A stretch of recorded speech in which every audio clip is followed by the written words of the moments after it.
Looks like this thing needs an alignment. I'm Matt. I'm Steve. And I'm Chris. We're car guys. All the way. We like V8s. Turbo 4s, Imports, domestics. all makes, all models. If it's got a motor, we're in. And we're going to try to make it go faster. We've been at this a long time. But we're still finding stuff that we just don't know. So come with us as we build some cars, We're going to go talk to the pros. And we're going to talk to enthusiasts like you. and together we'll tackle all sorts of projects throughout New England. We'll show you how they do it How we do it. And how you can do it in your own garage. on a budget that hopefully we can all afford. This is Garage X. Real cars. Real people. Real budgets.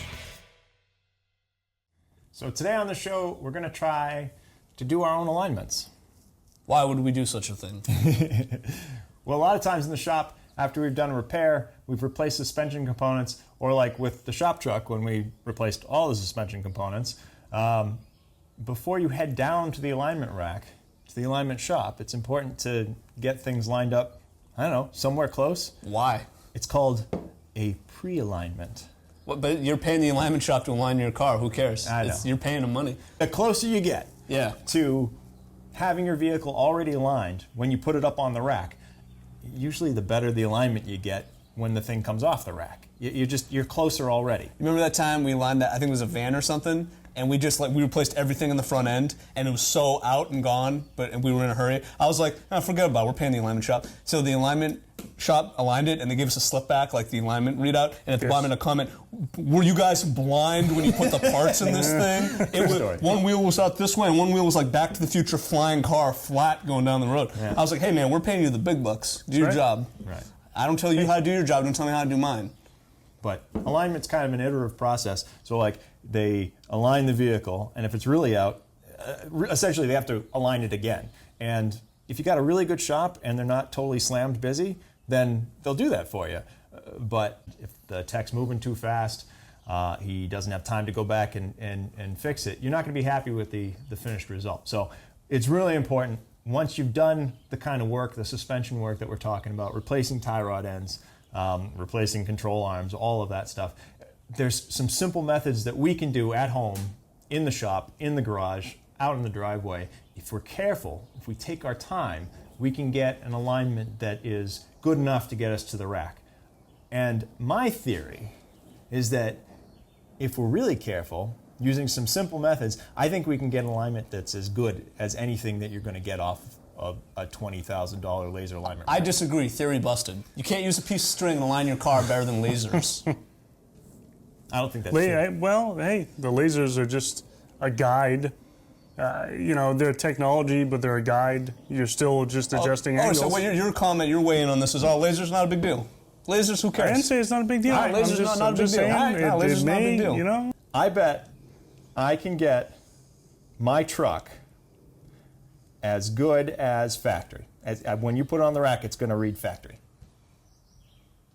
All right, you probably can. I believe in you. And I guess you guys, I don't know if you guys want to do your own vehicles. We might as well. We've got a couple of different methods. I don't want to mess my vehicle up. You drive down to Boston, you get potholes all the time. So yeah, it's probably not very straight. I got some stories about that. Yeah, I don't even know why I bother bent wheels anymore. and whatnot, you know? We do 3 separate alignments. We'll use 3 different methods. Okay. And then we'll see who can get closer.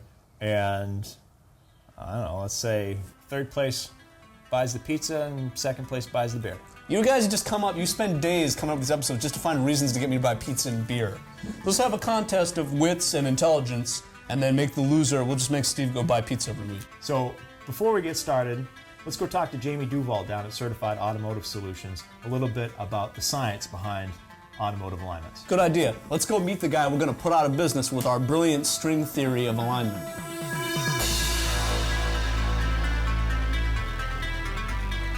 Hi, my name is Jamie Duval. I'm the owner of Certified Automotive Solutions in Nashua, New Hampshire.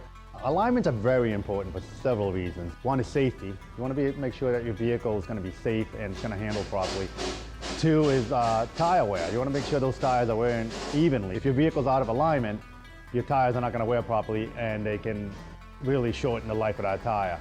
And you also want to make sure that the vehicle feels safe and comfortable while you're going at highway speed. Key indicators why you need alignment when you're driving a vehicle and the vehicle tends to pull to one side, left or right. Another indicator is when you're driving along and you hit a pothole or a bump, and the vehicle feels a little bit unstable after hitting that bump. Third one is when you're going straight on the road, maybe you're going about highway speeds and you're in the middle lane and the vehicle's going perfectly straight, look at your steering wheel. If the steering wheel doesn't look straight, if it's off a little bit, that's another indicator that your alignment is off.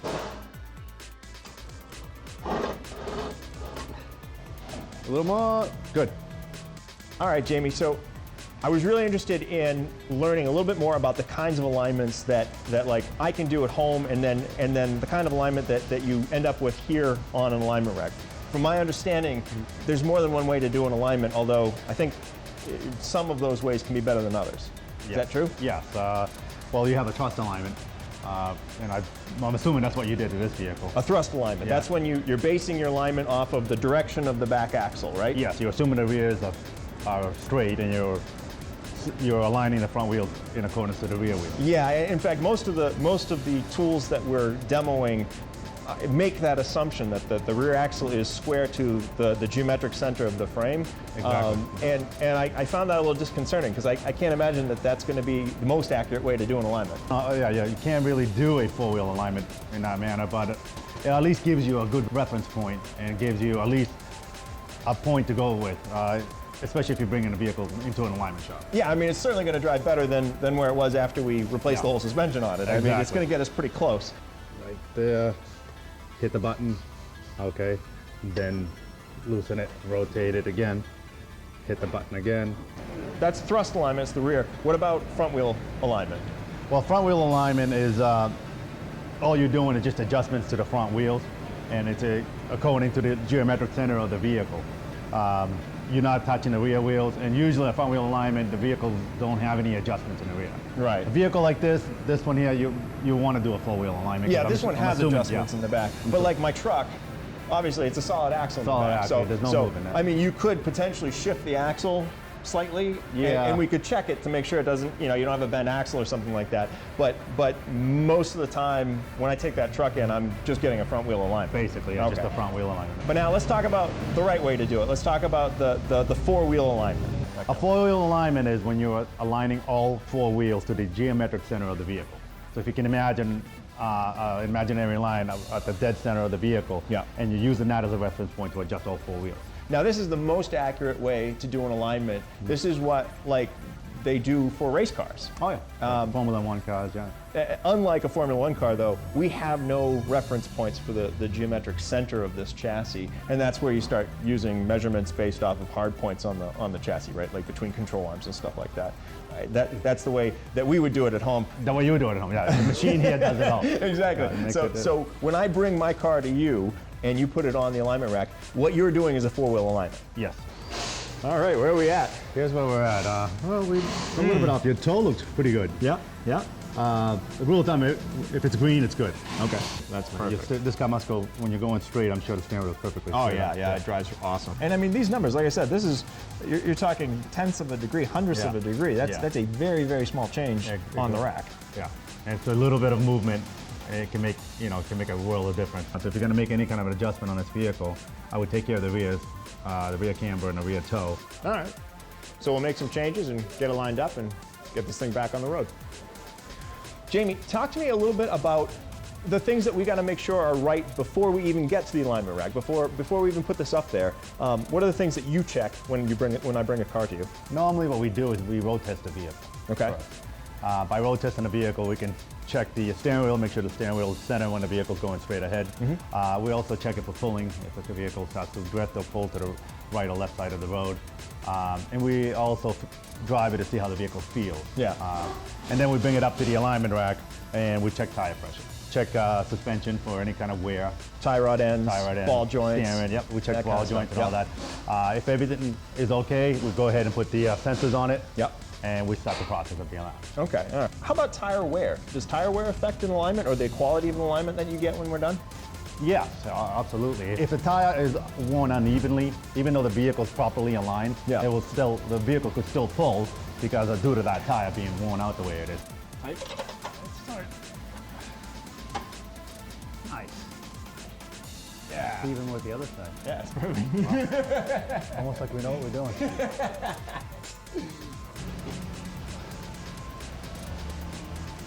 Hey, you can lower. Let's see. Yeah, keep going. You may like that in. You ready?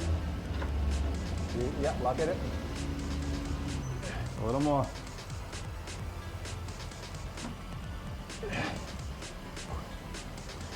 Wow. Cool. Beauty. We got it. Well, we're gonna go home, get our alignments done, and then we'll come back and put them on Jamie's machine and see what we did. Sounds good. Thanks so much We'll for see your you time. then. I appreciate it. No problem. Thank you for having me. So the basis for any at-home alignment is going to be the classic string alignment. And the theory here is that you're drawing a box around the car with string that's parallel to the center line of the vehicle. And those string lines down the side of the car give you a reference point so you can make your measurements, your toe measurements. Now, it doesn't do anything for cast or camber, but it allows you to take very accurate measurements for total toe of the vehicle, and you can also get individual toe for each side. All you need for a classic string alignment is some string and some jack stands. It's important to have a level floor, so we actually are going to use a carpenter's, this is a laser level, but you can use a bubble level, and a universal carpenter square to find level points for each of the four wheels, and then we'll shim the wheels accordingly. I built some stands out of plywood just so that we'd have something to park the car on, and we'll shim these stands to make sure they're all at the same level for each of the alignments that we do, so that we can get the most accurate alignment possible. We're also going to use Advanced Racing Technologies laser string. Now we're talking. This whole jig sets up against the rear wheel, sends a laser line down the side of the car that then you can use to make your measurements for toe. Laser pinstripes, very cool. It is. It's very cool. So something that the string alignment method doesn't give you is a way to check caster and camber. It's really only good for toe. So with the addition of the Smart Camber tool, or a tool like it, this one is actually Smart Racing Products Smart Camber 2 with a digital gauge and an optional hands-free adapter on the bottom. Ooh. You can actually check and set caster and camber on a vehicle while you're in there doing an alignment. So it's a really helpful product to add to the mix. It allows you to get the adjustment you need on vehicles that allow you to adjust caster and camber. So one of the tools we're going to show you is the Longacre toe plates. So the toe plates give you a quick and dirty way of measuring total toe on a vehicle. It's fast. There's no strings to set up. There's no jack stands to move around. You put these up against the wheel. You pull a tape across the front and the back at the same time, and it gives you a measurement that is total toe. Really? Is that it? That's it. That's it? There's no other parts? Yeah. I could have made that. You totally That's could, too. That's a bunch of cat scraps at the flea market. I could have made that. No What's the big strings deal? attached. You were waiting for all day to say that.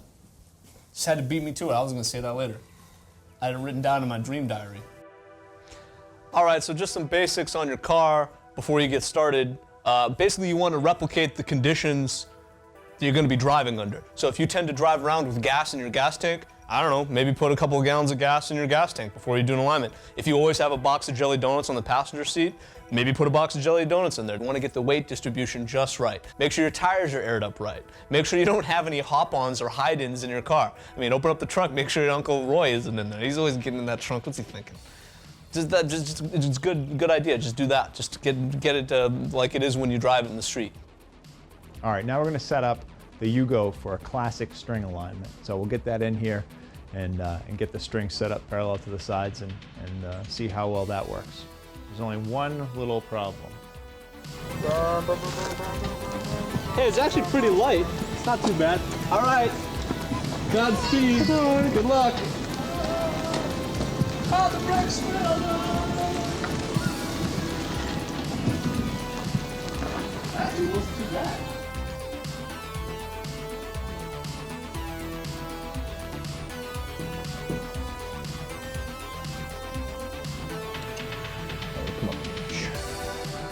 One inch. Just under 2/8. Just under 2/8.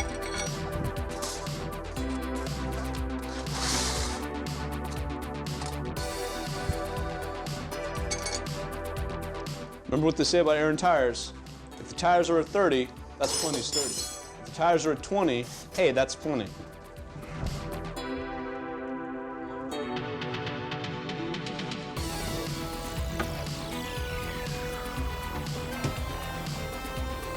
But I can do that. Are you telling me you're replacing me with a series of wooden blocks? Well, I won't feel bad when this thing bursts into Those flames. blocks took my job. The block of wood doesn't feel love. It doesn't feel love, so it can't straighten wheels. Because to own a Yugo, you gotta love it. Because if you don't love it, you're not gonna have this thing for very long. You go for life. The theory behind the string alignment is that we're going to have two strings actually stretched along each side of the car, and we're going to make those strings completely parallel to the car so that when we take measurements from the front and the back of the wheels, we can see if the wheels are towed in or towed out. To do that, I've got two pieces of electrical conduit that we're going to fishing line through, and I've drilled holes in them in either end at exactly the same distance in both pieces. But as long as the strings are being held apart at the same width, we know we're going to end up making a nice parallel box around the car.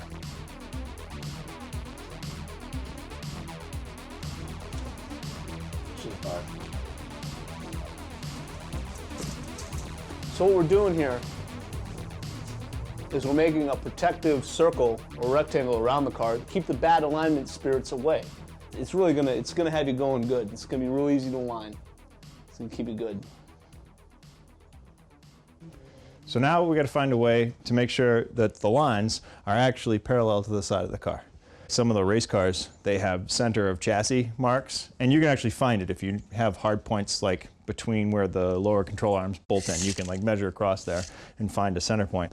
We can use center of hub method though, which just you go from your line to the middle of the wheel, because theoretically, if both of your axles are in line with each other, then when you get a measurement here and then on the other side, you can work to get that the same, and then again take your measurement between the two back wheels and work to get that the same. And as long as this measurement and that measurement are the same, and that measurement and that measurement are the same, you're parallel. I'm not one to doubt. I'm not one to judge. I mean, fish string and treat clamps, this is obviously a very well-run operation. I don't see any problems with this. We're going to use string to tell us what to do with ourselves. So let's get to it. It's the method they used for 100 years. And may I go ahead and say, what an amazing smell you've discovered. Is this thing leaking fuel? Yes. Where from? Now I'm below 12 inches. Yeah.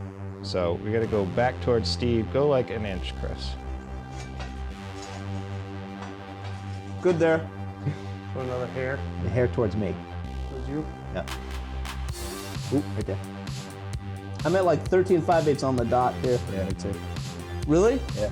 I say we're good, man. All right, so that's fine. I say we're John Goodman. Back.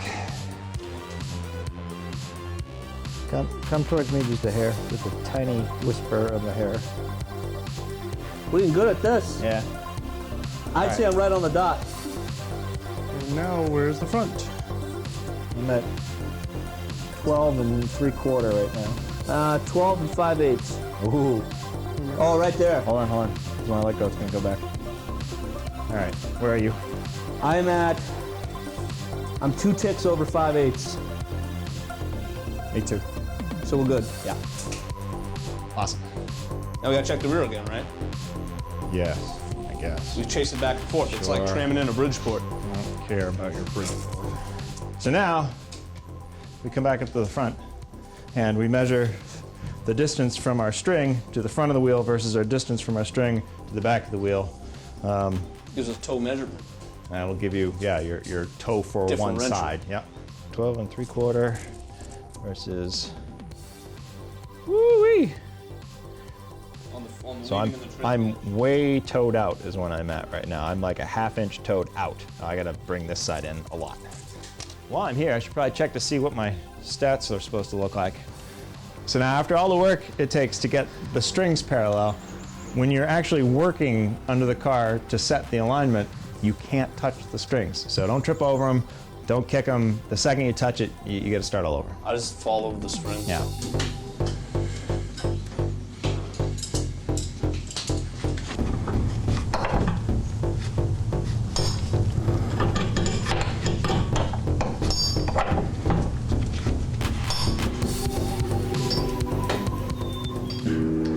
the reason we are taking separate measurements for the front of the car and the rear is because almost every car is going to have a different track width front to rear. This particular car is a front-wheel drive, so you would think it would have a wider track at the front than the rear. And it does, you're right. If you thought that, congratulations, you were right. That was a good call. Alright, now we're at like 13 here. Yeah, we're still a quarter of an inch out, thereabouts. I gave you so much room to work in there. Alright, hold on. Oh yeah, isn't this your car? Yeah, it's supposed to, my car, I wanted to leave this alone. I didn't want to do anything I to don't care it. if it's wrong. Here, let me put a couple extra turns in it. Alright. Here's the problem I got. What do you got? I'm having a hard time deciding where on the wheel to take the measurement because it's going to change based on the height I take the measurement at. You gotta be a machinist, dude. You just gotta get a feel for it. Do it the same on both sides. If I was machining this thing, this whole Yugo would be up on the deck of a Bridgeport. You keep saying that. So now you gotta tighten it up and then take measurements again and hope. And hope that the next leap will be the leap home. I mean that you aligned the car right. Sorry. I think you're pretty darn close right here. Yeah, I right there. Because it's one tick under zero toe. Yeah, I think you're good here. That's done. All right, tighten up the jam nut. Check it. And we're done. So this is the ART, the Advanced Racing Technologies laser string. And this actually comes from Circle Track technology. The idea is once you have your rear axle squared to the center line of the vehicle, you can then use this laser, this plane of laser, as the string for a string alignment. So again, you're setting toe like you would with a classic string alignment, but instead of having strings and jack stands and pieces of conduit to have to step over, you just have a laser that you can use as your measurement point. It looks like a really trick setup. My only concern for this application is that I don't really have any adjustability on my rear axle on this car, and so I have to make the assumption that the axle is lined up square in the chassis. Also, if this was, say, like Chris's Volvo has a toe adjustment in the back. His wheels aren't going to be straight ahead necessarily, and that would also mess this up. But for this truck, assuming that the axle is lined up right, and it should be, this should work just fine for a classic string alignment. So you come in, you let it lean up against it, and then level it.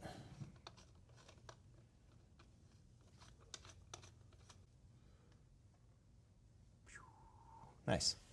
All right, now that we've got our laser plane down the side of the truck, setting the toe is, you do it just like a classic string alignment. It's the measurement from the back of the wheel compared to the measurement at the front of the wheel, and that difference in distance is going to tell you what the toe is.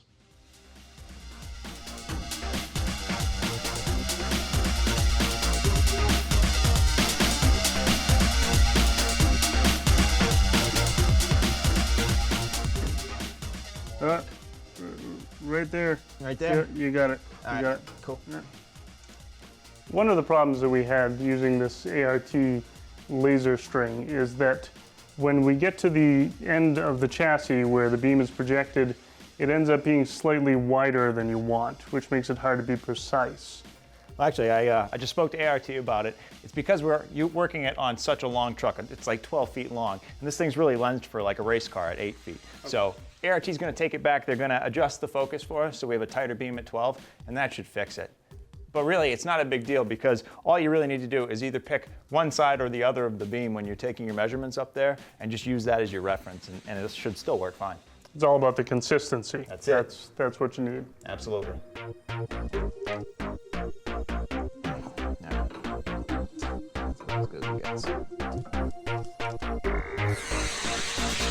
So that's a classic string alignment, and that's the ART laser string. I thought that actually went pretty well. Felt like we were getting some good repeatable numbers. I mean, we won't really know until we get up on the alignment rack to check our work, but I think the Yugo has a good chance of winning this bet. What do you think about the smart laser? Well, you know, it could have gone better. It could have really been better, but that was all right, I guess. All right. Well, that's all the time we got today. We'll be coming back. We're going to show you the Longacre toe plates, and we're going to show you the Watkins Smart camber gauge, and then we're going to get the cars back over to the alignment shop so we can check to see how we did. Okay, bye-bye now. Hey, you got the pink eye? Hey Garage X viewers, need some more Garage X? Comments, complaints, questions? Check us out on the internet. Send us an email, check out our Facebook, and definitely check out our YouTube for outtakes and other goodies. In the throes of these 4 rooms, brightened iron and withered fumes, far below these sinful means. Off to a good start. I got a chance to speak to Craig Watkins. I spoke to Craig Watkins. Keep rolling, Dan, it's fine. You just keep editing, I'll just keep talking.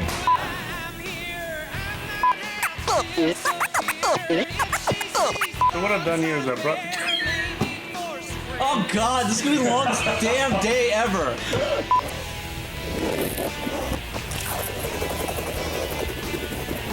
Alright, and one more take. But just do it better. Just do it better. No, that was perfect. That's the one I'm going to use. Well, I'm sorry, I saw a ghost behind you. Because I was talking, I was like, because that's what you do when somebody's got a ghost behind them.